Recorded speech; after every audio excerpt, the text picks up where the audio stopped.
तो आज के इस क्लास में हम लोग कंप्लीट समझने वाले हैं पुष्प के अनुदैर्घ्य काट का चित्र और पुष्प में कौन कौन से हिस्से होते हैं इसके बारे में हम लोग कंप्लीट समझने वाले हैं। और यहाँ पर जो है हम लोग एनिमेशन की मदद से हम लोग समझेंगे कि पुष्प क्या होता है, पुष्प की क्या परिभाषा है और जो हमारे पुष्प होते हैं इसका हम लोग अपने दैनिक जीवन में कहाँ कहाँ उपयोग करते हैं, यानी कि पुष्प का एप्लीकेशंस भी हम लोग जानेंगे। और पुष्प का कौन सा अवयव होता है, कंपोनेंट्स जिसको आप एलिमेंट्स भी कह सकते हैं, तो कंप्लीट यहाँ पर हम लोग समझने वाले हैं। जैसे कि मान लीजिए कि कोई भी हम लोग के प्लांट्स होता है, जैसे अगर हम लोग नॉर्मली देखें, जैसे मान लीजिए चाइना रोज़ है, ये पौधे हैं, इसमें अगर हम लोग देखें तो इन पूरे पौधों में सबसे आकर्षक हिस्सा जो कि हमें और कीड़े मकोड़े को जो है अपनी ओर आकर्षित करता है, तो कहने का मतलब कहीं ना कहीं जो है पुष्प यानी कि जो आपके फ्लावर्स होते हैं हम लोग को आकर्षित करते हैं, है ना। तो हम लोग एक नाम दे सकते हैं ना कि पुष्प क्या है, पौधों का एक आकर्षक हिस्सा होता है, यानी अट्रैक्टिव पार्ट्स होते हैं जो हम लोगों को और साथ साथ कीड़े मकोड़े को भी अपनी ओर खींचता है, आकर्षित करता है। तो आपके जो पुष्प होते हैं ये पौधों पर लगे होते हैं और काफ़ी आकर्षक होते हैं। लेकिन अगर हम लोग वैज्ञानिक दृष्टिकोण से देखें तो ये जो पुष्प होते हैं ना, ये प्रजनन कार्यों से संबंधित होते हैं। अगर हमारे पौधों में पुष्प नहीं लगेंगे फल भी नहीं लगेंगे, तब अगर फल नहीं लगेंगे तो बीज भी नहीं आएंगे। तो इस तरह से जो हमारे पौधे पर जो पुष्प लगते हैं वो प्रजनन कार्यों से संबंधित होते हैं। तो ये जो हम लोगों के पुष्प होते हैं ये रिप्रोडक्टिव पार्ट्स होता है प्लांट्स का। तो अगर हम लोग देखें पौधों से अलग करके तो ये जैसा कि आप यहाँ पर देख सकते हैं चाइना रोज़ है, यानी कि जो आपके अड़हुल के पौधे हैं और पौधों के ये पुष्प हैं, ठीक है। तो अब ये जो पुष्प हैं आप यहाँ पर आसानी से समझ सकते हैं, ये अड़हुल के पुष्प हैं, है ना, जिसको हम लोग क्या कहते हैं, रोज़ा साइनेंसिस कहते हैं। तो यहाँ पर जो आपको ये डंठल दिख रहा है, तो ये डंठल क्या है, पुष्पवृंत है। पुष्प का डंठल है तो पुष्पवृंत होगा, जिसको हम लोग पेडिसिल कहते हैं। समझ गए, पुष्प के डंठल को क्या कहते हैं हम लोग, पेडिसिल्स कहते हैं, जो यहाँ पर आप देख सकते हैं। अब देखिए जैसे ही पुष्प के डंठल से ठीक ऊपर आते हैं तो यहाँ पर आपको दिखता है कुछ ग्रीनिश, यानी कि आपको हरी जैसी संरचना मिलती है, जिसको हम लोग कैलिक्स कहते हैं। क्या कहते हैं, कैलिक्स कहते हैं। और उसके बाद जैसे ही ऊपर आते हैं यहाँ पर क्या है, जो आपके कलरफुल भाग होते हैं, जिसकी वजह से पुष्प का एक अपना महत्व होता है, जिसको हम लोग कोरोला कहते हैं। क्या कहते हैं, कोरोला कहते हैं। ध्यान दीजिएगा कि कैलिक्स और कोरोला ये क्या होते हैं, पुष्प के नॉन एसेंशियल पार्ट होते हैं, जो कि आप यहाँ पर आप देख सकते हैं कैलिक्स वाले भाग हैं और ये कोरोला वाले भाग हैं। तो ये दोनों हिस्से की हम लोग बात कर लिए, कैलिक्स और कोरोला। और जो हम लोग का डंठल था वो क्या था, आपका पेडिसिल था, ठीक है। चलिए अब आगे बढ़ते हैं। ये जो आप यहाँ पर देख पा रहे हैं, ये जो आपका हिस्सा है जो क्या है, आपका घड़ी जैसा, ये आपके बॉटम्स पर, तो ये है ओवेरी है, स्टाइल है और स्टिग्मा।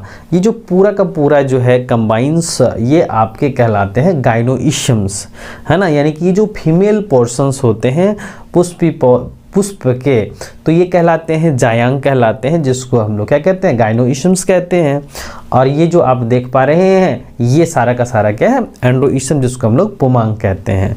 तो इस तरह से हम लोगों ने क्या किया कि पुष्प में जो अलग अलग कंपोनेंट्स होते हैं या पार्ट्स होते हैं, इसको हम लोग दो हिस्सों में कैटेगराइज किए, है ना। पहला क्या है, नॉन एसेंशियल पार्ट। क्या है, नॉन एसेंशियल यानी अनावश्यक भाग होता है, जो आप यहाँ पर कैलिक्स और कोरोला के रूप में देख रहे हैं।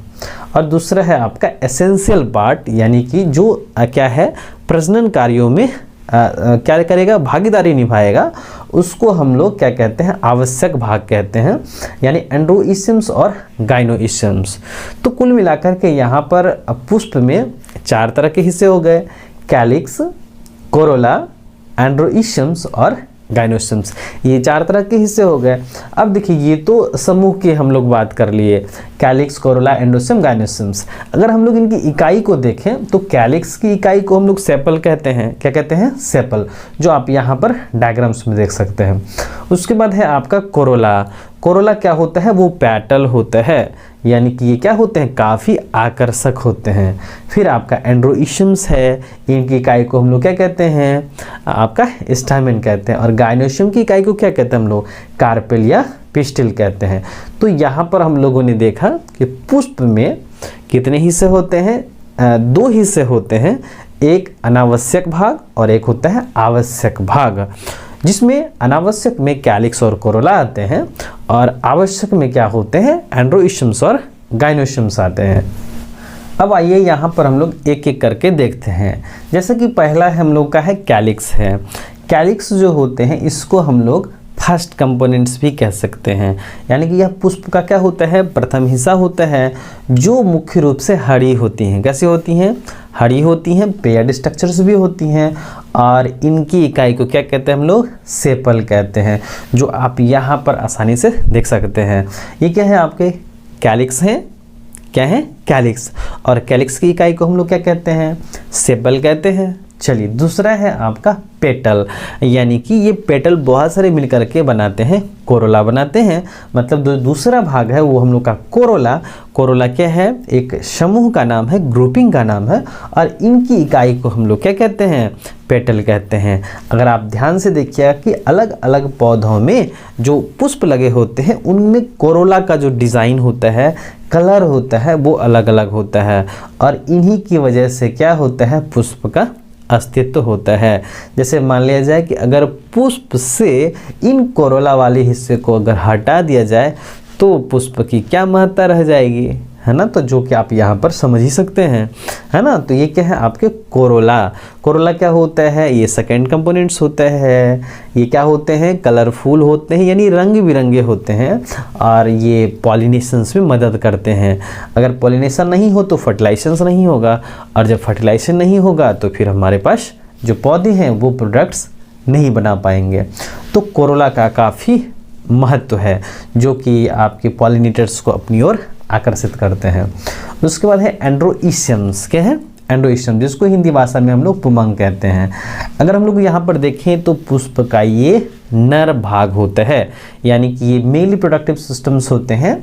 और अगर इनकी इकाई देखें तो ये क्या है? आपका स्टामेन है। क्या है? स्टामेन, जो आपको इस तरह से दिखलाई पड़ते हैं। ये जो स्टामेन होता है इसमें भी अलग अलग हिस्से होते हैं, जैसे कि आपका फिलामेंट्स होता है, आपके एंथर होते हैं। एंथर के अंदर क्या बनते हैं? आपके परागकण बनते हैं। तो ये जो है आपका फिलामेंट्स है और एंथर है। एंथर में क्या बन रहे हैं? आपके परागकण बन रहे हैं। तो इसके अंदर क्योंकि परागकण बहुत छोटे होते हैं और ये क्या करते हैं? स्टिग्मास पर जाकर के पॉलिनेट करते हैं पुष्प को। तो यहाँ पर आपके फिलामेंट्स हैं और फिर क्या है? स्टिग्मास, जो आपके क्या है? एंथर्स हैं। एंथर्स के अंदर क्या बनते हैं? आपके परागकण बनते हैं। उसके बाद हम लोग आगे देखें गाइनोइशियम्स। गाइनोइशियम्स जो हिस्सा होता है वह पुष्प का फीमेल रिप्रोडक्टिव हिस्सा होता है, यानी कि मादा प्रजनन अंग होता है। और यहाँ पर क्या है आपके कि इनकी इकाई को, यानी कि इनका जो यूनिट है वो क्या है? कार्पेल है। इनका दूसरा भी नाम है जिसको हम लोग पिस्टिल कहते हैं। तो कार्पेल और ये जो आपके पिस्टिल हैं ये भी अलग अलग हिस्से रखते हैं। जैसे आपका क्या है? ओवेरीज है, जो स्वलन पार्ट्स होते हैं। उसके बाद स्टाइल है, जो कि स्टिग्मास और ओवेरी को ऐड करे हुए रहता है, जोड़े रहता है। और फिर स्टिग्मा, जो कि क्या होता है? रिसेप्टिव होता है परागकण का। तो यहाँ पर क्या है? आप एक एक करके यहाँ पर समझ सकते हैं। ये हम लोग के क्या हैं? पुष्प हैं, ठीक है। उसके बाद इनके अलग अलग हिस्से हो गए। अगर हम लोग इनके पुष्प के विभिन्न हिस्सों को अगर हम लोग सेपरेट करें तो पहला हिस्सा कैलिक्स होता है, दूसरा कोरोला है आपका, उसके बाद एंड्रोइशियम्स, उसके बाद गाइनोइशियम्स। ये 4 हिस्से हो गए आपके। अगर हम लोग इनकी इकाई को देखें तो वहाँ पर आपका सेपल है। किसकी इकाई है भाई?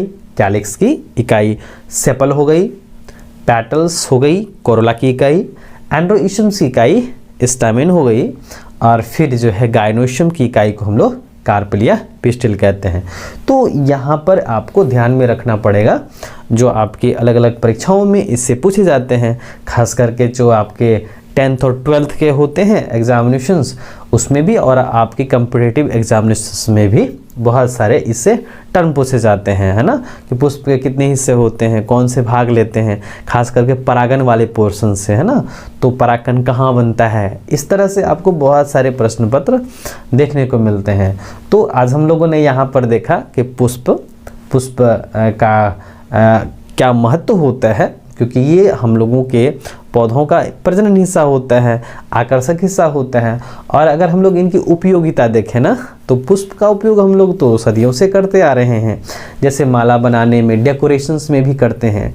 जब कोई नेता वगैरह जीतते हैं तो उसमें भी हम लोग सेलिब्रेशंस का फिर हम लोग भाव दिखाते हैं, प्यार भी जताते हैं, है ना। बहुत सारे ऐसे सामाजिक क्रियाकलाप होते हैं, जैसे शादी वगैरह में हम लोग क्या करते हैं, लड़का लड़की को माला दे करके हम लोग क्या करते हैं, एक दूसरे का अभिवादन करते हैं, है ना। यहाँ पर जो है, जो हमारे समाज में बहुत सारे संस्कार होते हैं, उसमें भी हम लोग क्या करते हैं, इन्हीं फूल पत्तियों का इस्तेमाल करते हैं। बाकी हम लोग पूजा पाठ में तो अलग अलग तरह के पुष्पों का इस्तेमाल करते हैं।